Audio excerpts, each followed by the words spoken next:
का सवाल। मौलाना साजिद रशीदी ने फिर एक बार हिंदू विरोधी बयान दे दिया है। आपको बता दें कि रशीदी ने जबरन वंदे मातरम बुलवाने वालों को आतंकी कहा है और इनको जूतों और डंडों से मारने के लिए मुस्लिम समुदाय को उकसाया है। यह पहली बार नहीं जब ऑल इंडिया इमाम एसोसिएशन के अध्यक्ष मौलाना साजिद रशीदी भड़काऊ बयान दे रहे हैं। इसके पहले भी कई बार देश विरोधी होने का वो सबूत दे चुके हैं। हाल ही में साजिद रशीदी ने बजरंग दल की तुलना आईएसआई से की थी और इसके अलावा मौलाना साहब समाजवादी पार्टी सांसद कोशिश कर रहा है।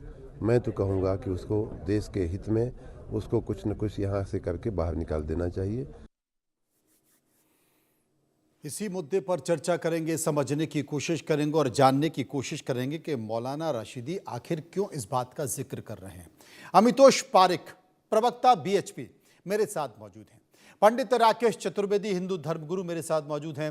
असगर खान, एडवोकेट, मेरे साथ मौजूद हैं और महताब उस्मानी, मुस्लिम स्कॉलर, मेरे साथ मौजूद होते। तो जनाब आशुतोष अमितोष पारिक साहब, अब अगर आपने किसी से वंदे मातरम बुलवाने की कोशिश की तो पिटने के लिए तैयार रही है, जूते खाने के लिए तैयार रही है, डंडे खाने के लिए तैयार रही है और गोली खाने के लिए भी तैयार रही है। मौलाना राशिदी ने ऐसा कहा। जी मनोज भाई, मैं कह रहा हूं वंदे मातरम, और आप, मुझे लगता है कि आपको भी इसमें कोई आपत्ति नहीं होगी, लेकिन जो अभी एडवोकेट बन के बैठे हैं उसको बाद में इस पर आपत्ति होगी। मुझे नहीं पता कि वंदे मातरम कहने से इनकी जितनी भी अपेक्षा है कि जूते मारो, लाठी मारो, या जिस तरह की इनने बातें बोली, ये पूर्ण हो पाएगी। लेकिन हाँ, एक बात मुझे याद है, मेरी मेमोरी जहां तक जाती वहां ये जरूर था कि इस देश में आई लव मोहम्मद के नाम पर जितनी जगह जाजा आई लव मोहम्मद बोला, वहां इनके लठ भी पड़े हैं, इनके जूत भी पड़ी है, थाने भी गए, और वो सब हुआ है जो ये हमसे अपेक्षा कर रहे हैं कि इनके साथ हो। अब आती है दूसरी बात। वंदे मातरम बोलना एक नेशनल क्राइस देश का था, लेकिन आज तक इस देश में मदरसे से पढ़े हुए और धरती को चपटी बताने वाले लोग वंदे मातरम पे अटके हुए हैं। मतलब हम ये सोच रहे हैं कि इस देश में सब्सिडी इन्हें लेनी है, इस देश में योजनाओं का सबसे ज्यादा सहयोग इन्हें चाहिए, जनधन योजना इनके पास चाहिए, विकास योजना इनके पास चाहिए, मदरसे इन्हें चाहिए, हर चीज इनको चाहिए। आर्टिकल 25, 26, 28, 14, 15, 19, वो सारे आर्टिकल इन्हें चाहिए, लेकिन देश में रहेंगे तो वंदे मातरम नहीं कहेंगे।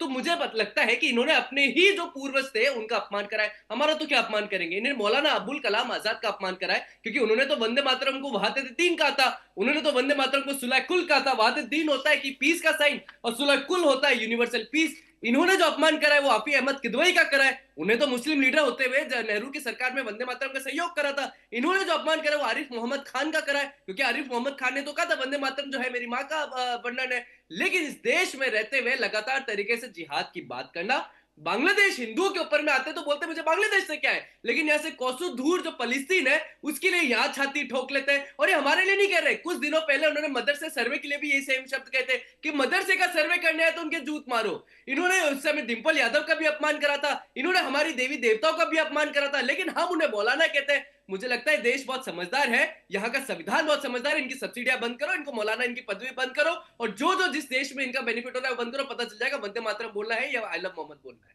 ठीक है, असगर खान जवाब। सब देखिए इस बात से कोई बहस नहीं है। हालांकि अभी मेरे भाई ने, कि मेरे छोटे भाई हैं पारिक साहब, इन्होंने कहा जो यहाँ वकील बन के बैठे हैं उनको ये बात अच्छी नहीं लगेगी या कुछ और कहेंगे।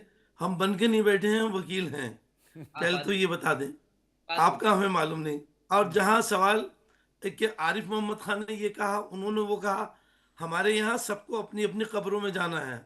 आरिफ मोहम्मद खान क्या कहते हैं, मातरम पे बोलो, आप क्या भाषण देने लगे, वंदे मातरम लव के साथ देने लगे।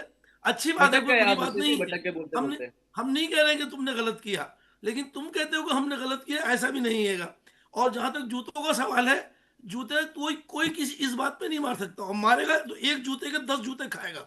कहीं पे भी मुसलमानों ने जूते नहीं खाए हैं इस बात को लेकर। पंडित और अगर राकेश किसी ने चतुर्वेदी कोशिश की है तो साहब, उसके 10 जूता मारे, चलेगा और वो तो अब भी 10 होगा। जूते खाएगा। हम अब भी बता दें आपको, मुझे एक 10 सेकंड का काउंटर करना है। नहीं है वंदे मातरम, आपको कहना है आप कहें, लेकिन हमसे जबरदस्ती नहीं कर सकते। ये पारिक साहब काउंटर कर लीजिए जल्दी से। ये बताइए मुझे मनोज भाई, मैं वो कह रहे हैं जबरदस्ती मत करो। अरे सुनिए वकील साहब सुनिए, मैं महान ज्ञानी और बड़ी बड़ी बातें करने वाले असगर खान साहब से एक सवाल पूछता हूं। सबसे पहली बार वंदे मातरम कब अडॉप्ट करा गया था और पहला अपोज कब हुआ था, मुझे बता दे, क्योंकि इसके पीछे मैं यही चाहता था आप ये सवाल पहला करें। अपोज वंदे मातरम आप कब मुझे हुआ? बताइए। पहला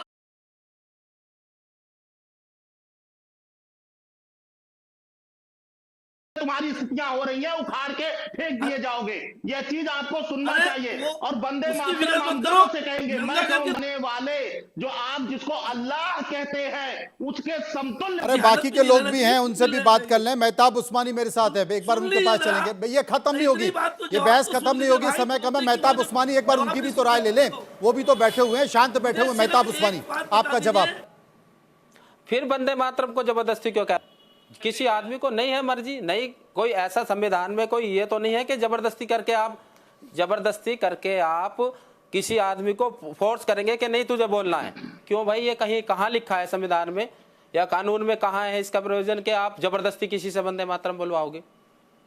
अरे किसी से नहीं बुलवा RSS के सकते लोग आप। बैठे हैं, और बात जो कर रहे थे अभी आप, अंग्रेजों की, ये गांधी जी, के अरे हथियार असगर बैठे साहब, हैं। एक बार मेहताब गांधी के उस्मानी को तो हथियार बात में पूरी बुलाइए करने अंग्रेजों दीजिए। की, माफी मांगिए। हाँ, और आप जो ये जो बात कर रहे थे ना ISI बनाएंगे, और ये देखिए अभी एक मैं सुन रहा था बाबा जी खुलेआम कह रहे हैं कि आप तलवार बांटो, इससे ज्यादा नहीं, बल्कि आप जैसे ISIS वाले संगठन है वैसे संगठन बनाओ हिंदुओं के देश में। तो आप क्या करना चाह रहे हो देश में? आप क्या करना चाह रहे हो? कभी उन बाबा पे कार्रवाई नहीं होती?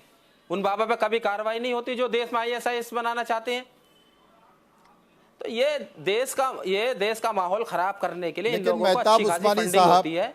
मेहताब उस्मानी साहब, एक सवाल मेरा आपसे किसी के इशारे पे काम करते हैं, मेरा ये मेहताब खुद नहीं उस्मानी नफरत साहब, फैलाते मेरा देश एक में। सवाल आपसे जी। है, क्योंकि असगर साहब